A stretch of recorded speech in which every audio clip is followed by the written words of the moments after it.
রাজ্যে 100 দিনের বকেয়া টাকা এখনো পর্যন্ত পায়নি রাজ্য, আর সেই টাকা মিটিয়ে দেবেন বলে জানিয়েছিলেন মুখ্যমন্ত্রী মমতা বন্দ্যোপাধ্যায়। আর সেই 100 দিনের টাকা ফেরতের ক্যাম্প গিয়ে তৃণমূল সাংসদের সামনেই বিধায়ককে ঘিরে চলল বিক্ষোভ, ধস্তাধস্তি, হাতাহাতি কিছুই বাদ যায়নি। দলের অন্দরের গোষ্ঠীদ্বন্দ্ব একেবারেই প্রকাশ্যে চলে এলো। তাহলে কি দলের কর্মী সমর্থকদের ওপর থেকে নেতা মন্ত্রীদের রাশ কি আলগা হয়ে যাচ্ছে? এই প্রশ্নটাই কিন্তু বারে বারে সামনে আসছে। 100 দিনের টাকা ফেরতের ক্যাম্পে গিয়ে তৃণমূল সাংসদ মৌসম বেনজির নূরের সামনেই বিধায়ক নিহার রঞ্জন ঘোষকে ঘিরে বিক্ষোভ, ধস্তাধস্তি, হাতাহাতি। ঘটনাটি ঘটেছে মালদা হরিশ্চন্দ্রপুর 1 নম্বর ব্লকের রশিদাবাদ গ্রাম পঞ্চায়েত এলাকায়। প্রকাশ্যেই একে অপরের সঙ্গে গন্ডগোলে জড়িয়ে পড়ল নিহার অনুগামী এবং জেলা পরিষদের কৃষি কর্মাধ্যক্ষ রবিউল অনুগামীরা। প্রকাশ্যে গোষ্ঠীদ্বন্দ্ব, সকলকে খোঁচা বিজেপির। জানা গিয়েছে তৃণমূল সাংসদ মৌসম বেনজির নূরের সামনেই বিধায়ক নিহার রঞ্জন ঘোষকে ঘিরে বিক্ষোভ, ধস্তাধস্তি মালদা হরিশ্চন্দ্রপুর 1 নম্বর ব্লকের রশিদাবাদ গ্রাম পঞ্চায়েত এলাকায়। প্রকাশ্যে একে অপরের সঙ্গে গন্ডগোলে জড়িয়ে পড়লেন নিহার অনুগামী এবং জেলা পরিষদের কৃষি কর্মাধ্যক্ষ রবিউল অনুগামীরা।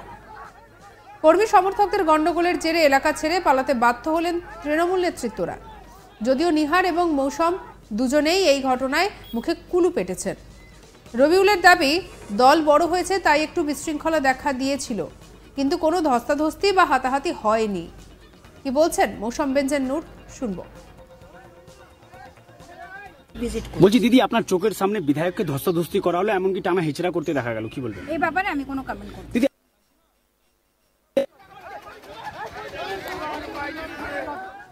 আর এদিকে তৃণমূলের বিধায়ক নিহার রঞ্জন ঘোষ কি বলছেন, শুনবো তার কথাও।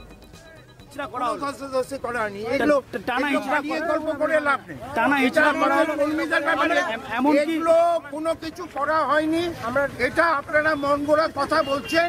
আমরা সব সৈনিক, তৃণমূল মমতা বন্দ্যোপাধ্যায় সৈনিক ছিল, আমাদের মধ্যে একটু গ্যাপ ছিল, সেই গ্যাপটা আপনার অনুগামীরাও এখানে গন্ডগোল করলো, বলছে যে অনুগামীরা এরকম ঘটনা ঘটিয়েছে। না না, কারো অনুগামী না, কে আবার অনুগামী?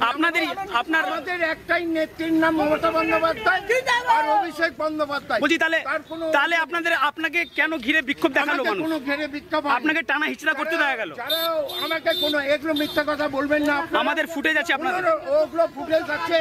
ওখানে বেশ কিছু বিরোধী চক্র।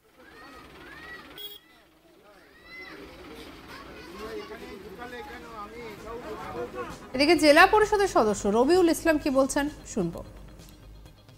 কিছু না ভাই, এত বড় দল বড় হয়েছে। আমাদের মৌসম ম্যাডাম এসছে, রাজ্যসভার সাংসদ, স্লোগান দিয়েছে, কোনো ধস্তাধস্তি, কোনো গন্ডগোল না, টোটালটাই কিছুই না। আমাদের মধ্যে কোনো রকম কোনো কিছু হয়নি, কোনো টানা ইচড়া না, কোনো গল্প নাই। আমাদের সাংসদ ছিল, এমএলএ ছিল, জেলা পরিষদ ব্লক সভাপতি, আমরা সবাই ছিলাম, টোটাল নেতৃত্ব। কোনো সমস্যা হয়নি, কোনো কিছু না, কিচ্ছু না। সব দলের, তো আমাদের দলের লোক এখানে, কালিমালিপ্তর কোনো প্রশ্ন নাই, আমাদের নিজেদের মধ্যে এখানে কোনো অসুবিধা নেই। তবে বিধায়কের বিক্ষুব্ধ অনুগামীরা কি বলছেন সেটাও শুনুন। বিধায়ক সাহেবকে এখানে রবিউল্লাহ, জেলা পরিষদ সব এখানে মিলিয়ে রেখেছে 4টা অঞ্চলে। আমাদের ঢোকার কথা ছিল বিধায়ক তুলসীকাটা থেকে, আমরা 300 ছেলে মোটরসাইকেল নিয়ে ওয়েট করছিলাম। এরা উদ্দেশ্য প্রণীতভাবে বড় অঞ্চল দিয়ে ঢুকিয়েছে এবং অপমানিত করেছে 2 অঞ্চলে। 100% গেম প্ল্যানিং, 100% আমি এটা বুক ঠুকে বলছি, গেম প্ল্যানিং এরাই করেছে, যারা আছে যে রবিউল দা নিয়ে গেল প্রোগ্রাম ছিল তুলসীকাটা থেকে, তুলসীকাটার দিক দিয়ে ছিল। আচ্ছা, সব গেম প্ল্যানিং, সব ওদেরই লোক তো। আমার লোকে একটা গাল দিলে আমি জবাব নিব। দোক দেখে কেউ গাল কোনো তৃণমূলের নেতাকে আমি নিব কৈফত এখানে, তো ওদেরই লোক তো অপমানিত করলো। এদিকে তৃণমূল নেতা সজন হায়দার কি বলছেন, শুনুন।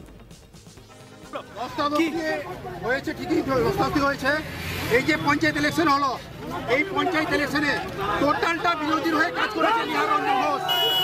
এই জন্য টোটালটা এই যে 3টা পঞ্চায়েত আমাদের আসতে পারেনি টিএমসির, যার একটাই কারণ হলো যেটা হলো নিহার রঞ্জন। এই যদি আমাদের টেকলে থাকতো, আমাদের টিএমসির হয়ে কাজ করতো, তাহলে আজকে 3টা জিপি বাইরে যেত না। আমাদের একটা জিপি যেটা আসছে রসিদা জিপি আমরা করতে পেরেছি, বাকি 3টা অঞ্চল আমাদের নিহারঞ্জন বস্তি দিয়েছে। ওর কারণেই আমাদের 3টা জিপি আসেনি। আচ্ছা করা হলো এই কারণে কতদিন থেকে হচ্ছে পঞ্চায়েত ইলেকশন চলাকালীন নিহারঞ্জন একদিনও একটা বুথে পা রাখেনি। গোটাটা কাজ করেছে বিরোধীর হয়ে, যেখানে যেখানে আমাদের অঞ্চল আসেনি গোটাটা দোষ হলো নিহারঞ্জনের। ওর কারণেই আমাদের অঞ্চলগুলো আসতে পারেনি। ও এসেছিল, একাই তো আসতে পারবে না, একাই তো আসতে পারবে না কোনো জিপি, তো ওর দম নাই। এই কারণে আসছে, যখন মৌসুমীর সঙ্গে আসছে, মৌসুমীর পিছনে গেল। এদিকে স্থানীয় সূত্রে জানা গিয়েছে শনিবার চাঁচল বিধানসভার অন্তর্গত হরিশ্চন্দ্রপুর থানা এলাকায় রশিদাবাদ, বরুই, কুশিদা এবং তুলসীহাটা অঞ্চলে 100 দিনের জব কার্ড হোল্ডারদের তথ্য সংগ্রহ করছিল শাসক শিবির। তুলসীহাটা অঞ্চল থেকে এই ক্যাম্প পরিদর্শন করার কথা ছিল মৌসম নূর, নিহার ঘোষ, মর্জিনা খাতুন, রবিউল ইসলাম সহ একাধিক তৃণমূল নেতৃত্বের। কিন্তু দলীয় কর্মীদের একাংশের অভিযোগ, রবিউল ঘনিষ্ঠরা মৌসম নূরকে প্রথমে রশিদাবাদ গ্রাম পঞ্চায়েতে নিয়ে যান এবং সেখান থেকে রবিউল অনুগামীদের মতে নিহার রঞ্জন ঘোষকে সামনে পেয়ে বিক্ষোভ দেখানো হয়। আর এদিকে এই ঘটনা প্রসঙ্গে ইতিমধ্যে কি বলছেন বিজেপি বিধায়ক খগেন মুর্মু, শুনবো। এটাই হচ্ছে বাংলার, এটাই হচ্ছে একটা পরিবেশ চলছে সারা বাংলা জুড়ে।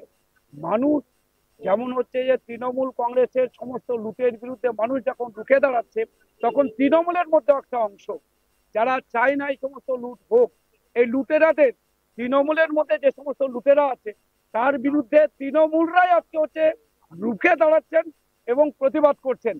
তারই হচ্ছে যে দৃষ্টান্ত আজকে যে ঘটনাটা ঘটেছে। ওখানকার এমএলএ, তিনি আমাদের চাঁচলের এমএলএ, তিনি গেছেন হরিশ্চন্দ্রপুরে।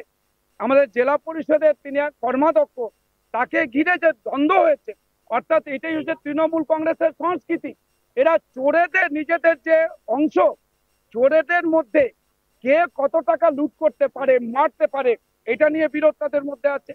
অন্যদিকে এরা আগের যেমন গন্ডগোল আছে, অন্যদিকে কিছু তৃণমূল কংগ্রেসেরও ভালো মানুষ আছেন যারা চান না যে মানুষের টাকা লুট হোক, মানুষের এখানকার অধিকার থেকে অধিকার লুট হোক, এটা যারা চান না তারাও আজকে প্রতিবাদ করছেন তৃণমূলের অন্দরে থেকে। তারই এটা ঘটনা আজকে এই হরিশ্চন্দ্রপুরের মালদা জেলা। সঙ্গে রাখুন আজ তাক বাংলার ইউটিউব চ্যানেলকে। অন্যান্য খবরের জন্য লাইক করুন, শেয়ার করুন, সাবস্ক্রাইব করুন।